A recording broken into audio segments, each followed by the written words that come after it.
Maulana Sultan al-Awliya, Grand Sheikh, Maulana Sheikh Nazim, may Allah Jannah and in the divine presence. May Allah subhanahu wa ta'ala make us follow him, holding his jubbah. In Surah An-Nur, verse number 40. قال تعالى استعيذ بالله ومن لم يجعل سبحان الله العلي العظيم ومن لم يجعل الله له نورا. That one that Allah subhanahu wa ta'ala does not make for him or for her nur, light. فما له من نور. That one has no light. So when Allah subhanahu wa ta'ala decrees a person cannot have light, man or woman. Grand Sheikh has said that Sayyidina Adam alayhi salam, when he was lowered from paradise, he was lowered bi'azzin wa tashrif. Even if he was lowered, but he was lowered with honor, tashrif, honoring and majesty, with nobility, with dignity, with honor. He was lowered bi'azzin wa tashrif, with sharaf, with azz. He was lowered down to the island of Serendip, Sri Lanka. Allah subhanahu wa ta'ala took him down and until he put his foot on the mountain in Serendip. There is Adam's Peak in Serendip, and actually if you research it, there are videos of people lining up at 2 o'clock in the morning because it's a long way up to that peak. And on that peak, there are the footmarks of Sayyidina Adam alayhi salam. Grand Sheikh said that when Allah subhanahu wa ta'ala told Adam to come down on earth, he was falling down with such speed that if he hits the earth, he will go through it. And before he hit ar-Rahman ar-Rahim, he said, Bismillah ar-Rahman ar-Rahim, and he stopped. The earth did not swallow him. Grand Sheikh said that the earth was ready to swallow Adam alayhi salam from his sin. The earth swallows people because of their sins. So when we are walking on earth comfortably, we have to be careful that that earth can open and we can fall in it. They have manholes and all these things that we see about. Suddenly the earth opens and people fall in it. So we have to be careful that we don't walk on earth and sinning and disobeying Allah subhanahu wa ta'ala. He said that earth was ready to swallow him because of his sin, and that's what happened to Qarun. They call him Qarun. Qarun, I think he was the cousin of Sayyidina Musa alayhi salam. He built so much money, but then he turned against the religion of Sayyidina Musa alayhi salam. So Allah subhanahu wa ta'ala told Sayyidina Musa, order the earth and it will swallow him. So if somebody makes a sin, they have to be careful that he's not or she is not swallowed by that earth. So Sayyidina Adam came down and he was going to go through the earth. Sayyidina Rasulullah sallallahu alaihi wasallam said, say Bismillah ar-Rahman ar-Rahim. With Bismillah ar-Rahman ar-Rahim, Adam stopped on that mountain. It was the middle of the night, as Grand Sheikh was narrating the story. In the middle of the night, Sayyidina Adam came down, pitch dark. You look outside, there's nothing. You go outside in the dark, and there's no moon, nothing, no sun. You can't see anything. It's pitch dark. He was crying. Sayyidina Adam was crying. He says, oh my Lord, I was in the land of lights, in the land of Noor, Jannah. And now I am in the land of darkness. Sayyidina Adam was crying. He was close to his Lord. He had the love of his Lord. And he said, now I'm in the land of darkness. And my children will be in the land of darkness. Is there a way for us to come back to you? To the land of light, to paradise? How would we find the way back? Because he was repenting. He was sad. Sayyidina Adam alayhi salam, and he was crying. And it is said that the jewels were created from his tears. Because of his crying, Allah subhanahu wa ta'ala created jewels on earth. Because of his crying. So he was asking, he said, oh my Lord, is there a way for us to come back? He said, oh Adam, there is a way for you to come back I'm going to send you a light. I'm going to send you a light to show you the way back. The earth is round. Wherever you go around the earth, you will end up in the same spot after a while. If you keep going, you will end up there. So there's no exit from earth. So the way to Jannah is not on earth. The way to Jannah is different. The way to Jannah is, you cannot find it. Where is Jannah on earth? If you have to go spiritually, you have to go in with that heavenly light that Allah subhanahu wa ta'ala is sending. And He said, "Oh Adam, I'm going to send from your children holy ones that have light." وَمَنْ لَمْ يَجْعَلِ اللَّهُ لَهُ نُورًا. Whoever Allah subhanahu wa ta'ala does not give him light or give her light, they have no light. So He said, I'm going to send among your children ones, holy ones that have light. If you follow their light, if your children follow the lights of these prophets, they will find Jannah again. That's why Allah subhanahu wa ta'ala sent the holy messengers, the holy prophets. They have the light that we have to follow that light to enter into Jannah. Or else there is no light. Because whoever Allah subhanahu wa ta'ala does not make for him or for her a light, they have no light. If you walk in the pitch dark without a light, where do you end? You might end in a cliff. You might end, Maulana said, in Turkish he said it, because his sohbah was in Turkish, kuş kurda, kurt kuşa yem olursun. Kurt kuşa yem olursun. To the wolf, to the bird, you become a feed. If you have no light and you venture out in the darkness, in the forest, what's going to eat you? And what's going to hunt you? A wolf, a bear. Something's going to kill you. If you venture out with no light, if somebody says, I am going to find my way, and they don't have light in their hands, Maulana said, you will be the feed to the animals. So we need the light for ourselves, not to be feed for animals. So the light are with prophets. So whoever does not have light, they cannot gain light. That's why these philosophers cannot guide anybody. So many philosophers used to come to Maulana Sheikh. These philosophers are pretending to be prophets. The philosophers, they claim to be prophets. They claim to show you the way to the other world, to the divine presence. They design their own writings and their own books and their own exercises too. Some of them, they have exercises that look like prayer. These are the philosophers that pretend to be like prophets. They have no light. Because if they had light, they would be prophets. So Allah subhanahu wa ta'ala said to Sayyidina Adam alayhi salam, I am going to send from your children holy ones. They have light. If your children follow that light, they will find their way. If they don't follow that light, they will become feed to the wolf and to the birds. May Allah subhanahu wa ta'ala keep us from that ending. Ameen. We want to find the way. We want to find the way to our beloved Rasulullah sallallahu alaihi wasallam in the divine presence. So that's why we are sitting in a gathering, taking from saints, taking from shuyukh. What? We take light from them. Light to show us our inner world, not light to show us our outside world. When we come to the Shaykh, we have to come with the understanding that we are here not for this world. We are here at the Shaykh's steps, at the Shaykh's feet, to gain the other world.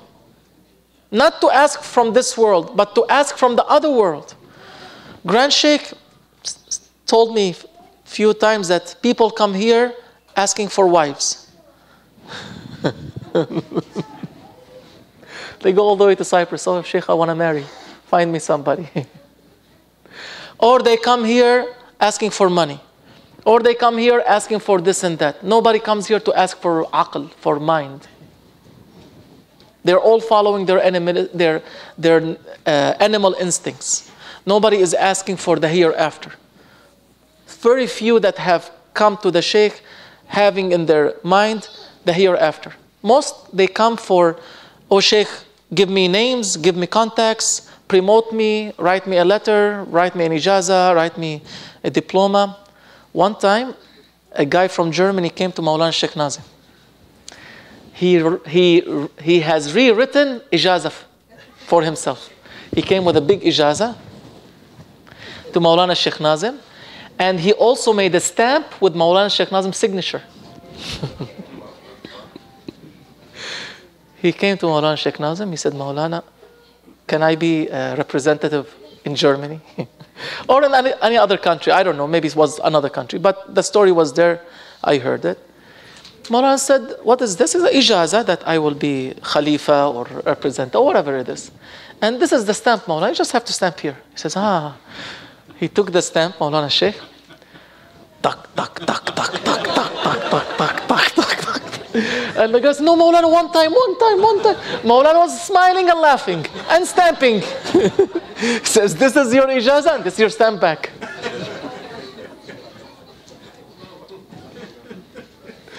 They come for dunya, for this world.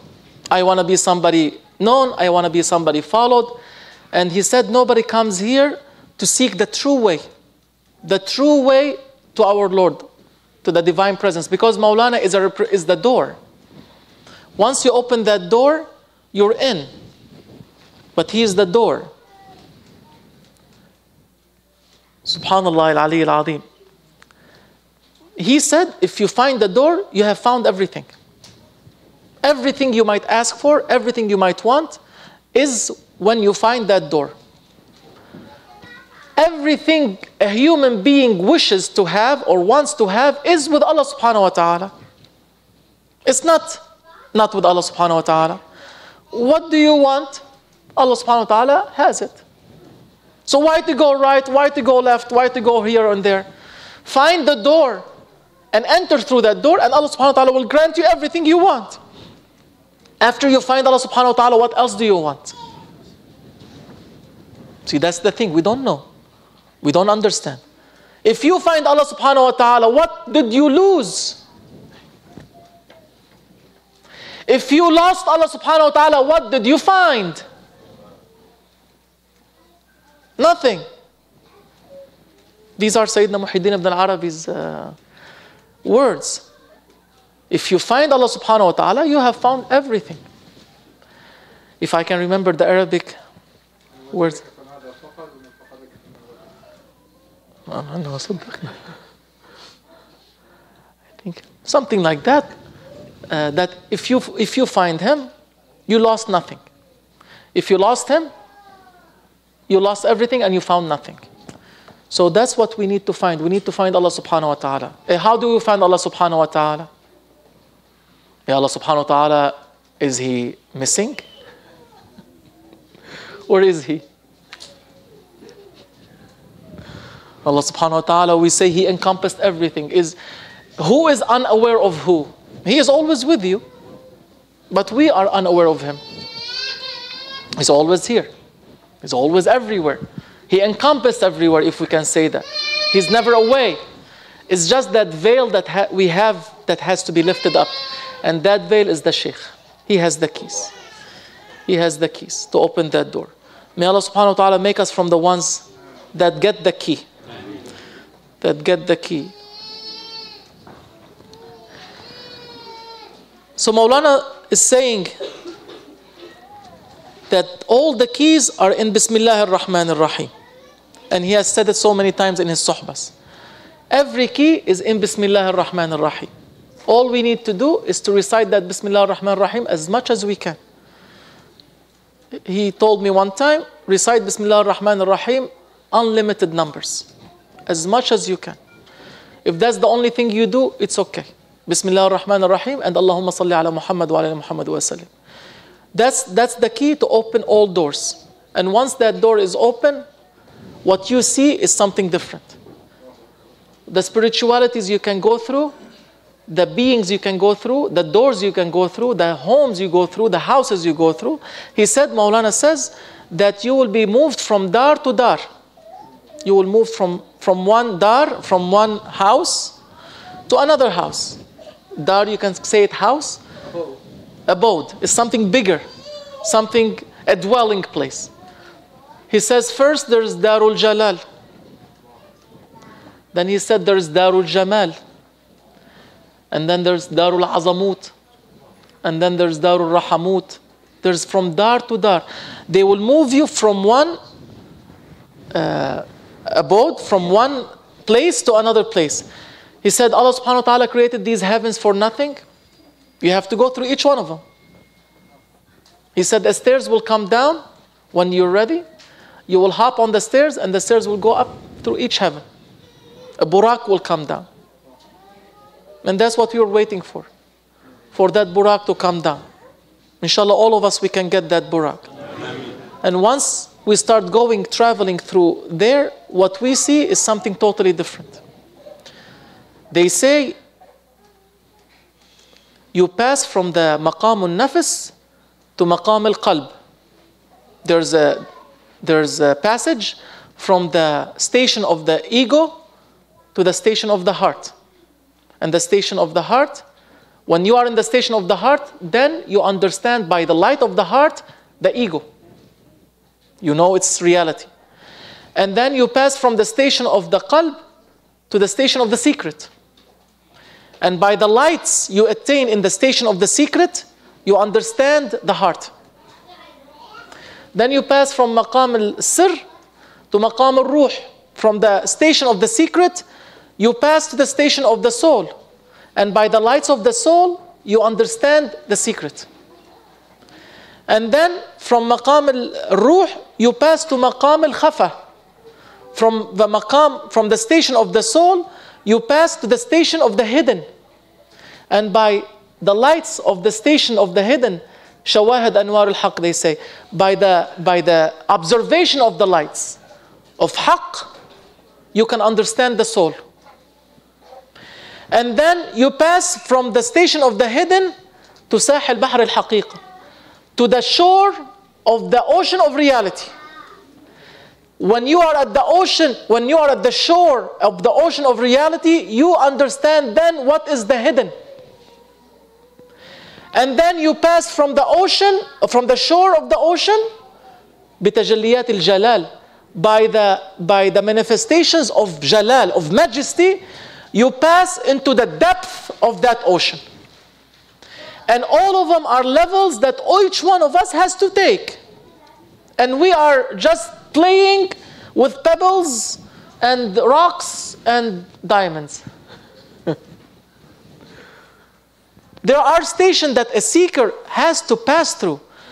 There is maqamun nafs that we are all in. That is the pitch darkness. That's what Sayyidina Adam, peace be upon him, when he landed in the pitch darkness, it represents the maqamun nafs, the station of the ego, full darkness, no light.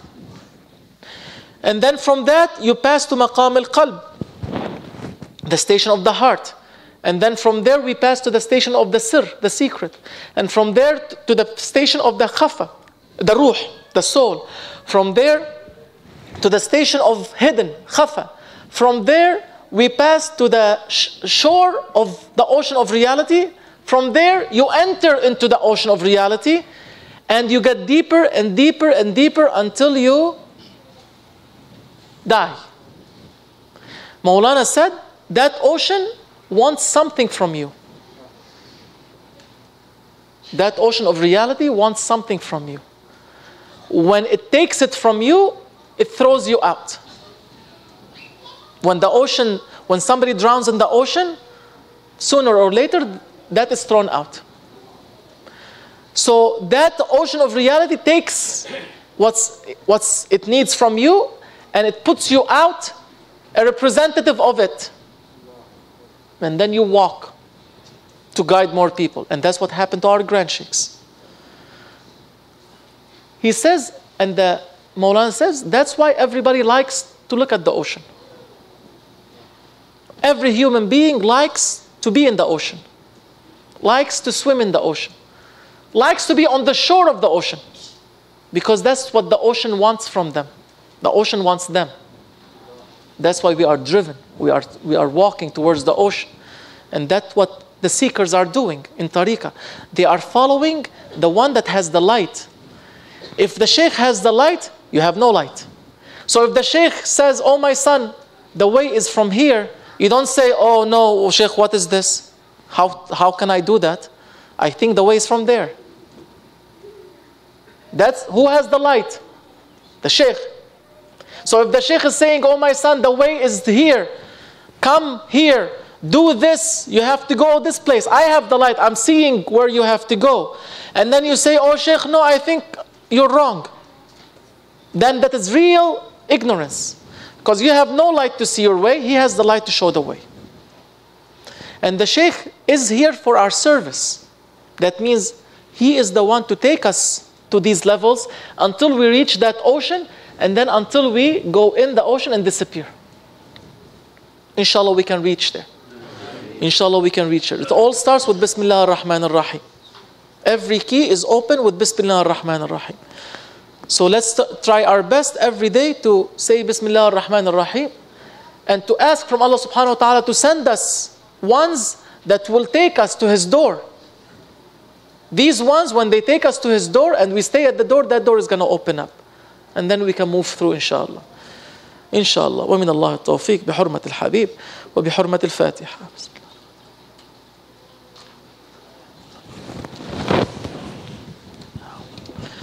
نوينا ختم الخارجة كان أشهد أن لا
إياك نعبد وإياك نستعين اهدنا الصراط المستقيم صراط الذين أنعمت عليهم غير المغضوب عليهم ولا الضالين آمين. بسم الله الرحمن الرحيم الحمد لله رب العالمين الرحمن الرحيم مالك يوم الدين إياك نعبد وإياك نستعين اهدنا الصراط المستقيم صراط الذين أنعمت عليهم غير المغضوب عليهم ولا الضالين آمين. بسم الله الرحمن الرحيم الحمد لله رب العالمين الرحمن الرحيم مالك يوم الدين إياك نعبد وإياك نستعين اهدنا الصراط المستقيم صراط الذين أنعمت عليهم غير المغضوب عليهم ولا الضالين آمين. بسم الله الرحمن الرحيم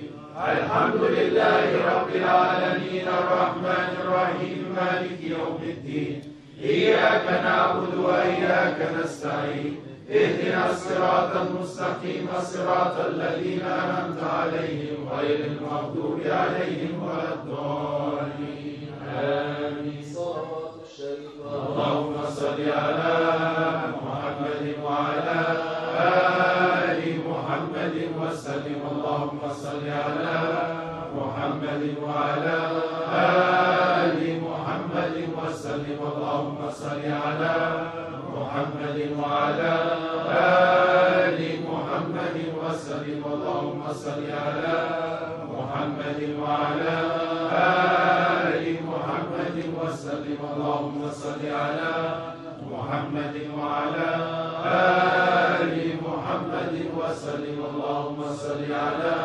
محمد وعلى آل محمد وسلم. اللهم صل على محمد وعلى آل محمد وسلم. اللهم صل على محمد وعلى آل محمد وسلم. اللهم صل على محمد وعلى آل محمد وسلم. اللهم صل على محمد وعلى آل محمد وسلم. بسم الله الرحمن الرحيم ألم نشرح لك صدرك ووضعنا عنك وزرك الذي أنقض ظهرك ورفعنا لك ذكرك فإن مع العسر يسرا إن مع العسر يسرا فإذا فرغت فانصب وإلى ربك فارغب. الله أكبر. بسم الله الرحمن الرحيم ألم نشرح لك صدرك ووضعنا عنك وزرك الذي أنقض ظهرك ورفعنا لك ذكرك فإن مع العسر يسرا إن مع العسر يسرا فإذا فرغت فانصب وإلى ربك فارغب. الله أكبر. بسم الله الرحمن الرحيم ألم نشرح لك صدرك ووضعنا عنك وزرك الذي أنقض ظهرك ورفعنا لك ذكرك فإن مع العسر يسرا إن مع العسر يسرا فإذا فرغت فانصب وإلى ربك فارغب. الله أكبر. بسم الله الرحمن الرحيم ألم نشرح لك صدرك ووضعنا عنك وزرك الذي أنقض ظهرك ورفعنا لك ذكرك فإن مع العسر يسرا إن مع العسر يسرا فإذا فرغت فانصب وإلى ربك فارغب. الله أكبر. بسم الله الرحمن الرحيم ألم نشرح لك صدرك ووضعنا عنك وزرك الذي أنقض ظهرك ورفعنا لك ذكرك فإن مع العسر يسرا إن مع العسر يسرا فإذا فرغت فانصب وإلى ربك فارغب. الله أكبر. بسم الله الرحمن الرحيم ألم نشرح لك صدرك ووضعنا عنك وزرك الذي أنقض ظهرك ورفعنا لك ذكرك فإن مع العسر يسرا إن مع العسر يسرا فإذا فرغت فانصب وإلى ربك فارغب. الله أكبر. بسم الله الرحمن الرحيم ألم نشرح لك صدرك ووضعنا عنك وزرك الذي أنقض ظهرك ورفعنا لك ذكرك فإن مع العسر يسرا إن مع العسر يسرا فإذا فرغت فانصب وإلى ربك فارغب. الله أكبر. بسم الله الرحمن الرحيم قل هو الله أحد الله الصمد لم يلد ولم يولد ولم يكن له كفوا أحد الله أكبر بسم الله الرحمن الرحيم قل هو الله أحد الله الصمد لم يلد ولم يولد ولم يكن له كفوا أحد الله أكبر بسم الله الرحمن الرحيم قل هو الله أحد الله الصمد لم يلد ولم يولد ولم يكن له كفوا أحد الله أكبر بسم الله الرحمن الرحيم قل هو الله أحد الله الصمد لم يلد ولم يولد ولم يكن له كفوا أحد الله أكبر بسم الله الرحمن الرحيم قل هو الله أحد الله الصمد لم يلد ولم يولد ولم يكن له كفوا أحد الله أكبر بسم الله الرحمن الرحيم قل هو الله أحد الله الصمد لم يلد ولم يولد ولم يكن له كفوا أحد الله أكبر بسم الله الرحمن الرحيم قل هو الله أحد الله الصمد لم يلد ولم يولد ولم يكن له كفوا أحد الله أكبر بسم الله الرحمن الرحيم قل هو الله أحد الله الصمد لم يلد ولم يولد ولم يكن له كفوا أحد الله أكبر بسم الله الرحمن الرحيم قل هو الله أحد الله الصمد لم يلد ولم يولد ولم يكن له كفوا أحد الله أكبر بسم الله الرحمن الرحيم قل هو الله أحد الله الصمد لم يلد ولم يولد ولم يكن له كفوا أحد الله أكبر بسم الله الرحمن الرحيم قل هو الله أحد الله الصمد لم يلد ولم يولد ولم يكن له كفوا أحد الله أكبر بسم الله الرحمن الرحيم الحمد لله رب العالمين الرحمن الرحيم مالك يوم الدين إياك نعبد وإياك نستعين اهدنا الصراط المستقيم صراط الذين أنعمت عليهم غير المغضوب عليهم ولا الضالين آمين بسم الله الرحمن الرحيم الحمد لله رب العالمين الرحمن الرحيم مالك يوم الدين إياك نعبد وإياك نستعين اهدنا الصراط المستقيم صراط الذين أنعمت عليهم غير المغضوب عليهم ولا الضالين آمين بسم الله الرحمن الرحيم الحمد لله رب العالمين الرحمن الرحيم مالك يوم الدين إياك نعبد وإياك نستعين اهدنا الصراط المستقيم صراط الذين أنعمت عليهم غير المغضوب عليهم ولا الضالين آمين بسم الله الرحمن الرحيم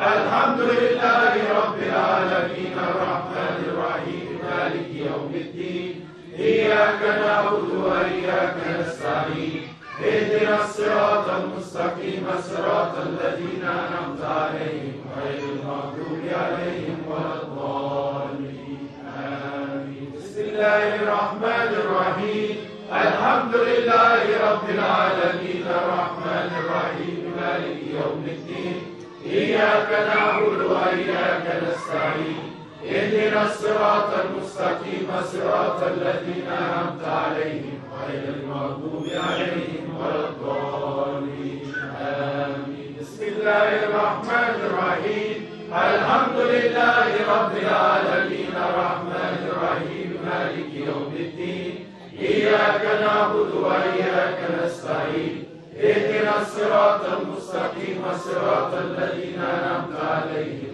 غير المغضوب عليهم ولا الضالين آمين بسم الله الرحمن الرحيم الحمد لله رب العالمين الرحمن الرحيم مالك يوم الدين إياك نعبد